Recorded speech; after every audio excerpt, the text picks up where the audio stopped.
আঞ্চলিক আবহাওয়া কেন্দ্র কলকাতার দৈনিক আবহাওয়া আপডেট ভিডিওতে আপনাকে স্বাগত। রাজ্যের সর্বত্র শুষ্ক আবহাওয়া ছিল।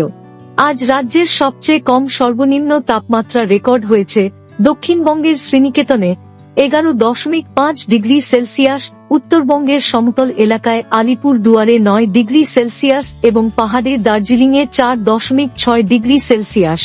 কলকাতার ন্যূনতম তাপমাত্রা ছিল 15.7 ডিগ্রি সেলসিয়াস। সকালের সময় দুর্গাপুরে হালকা কুয়াশা দেখা গেছে। বর্তমানে পশ্চিমবঙ্গের ভূভাগের উপর কোনো উল্লেখযোগ্য আবহাওয়াগত পরিস্থিতি নেই। আগামী এক সপ্তাহে রাজ্যের কোথাও আবহাওয়ার সতর্কতা নেই। প্রধানত শুষ্ক আবহাওয়া থাকবে। পশ্চিমবঙ্গের সর্বত্র আগামী 7 দিনে ন্যূনতম তাপমাত্রায় উল্লেখযোগ্য পরিবর্তনের সম্ভাবনা নেই। আগামীকাল দক্ষিণবঙ্গের জেলাগুলিতে এবং উত্তরবঙ্গের দার্জিলিং, জলপাইগুড়ি ও কোচবিহার জেলায় সকালবেলায় হালকা থেকে মাঝারি কুয়াশার সম্ভাবনা রয়েছে।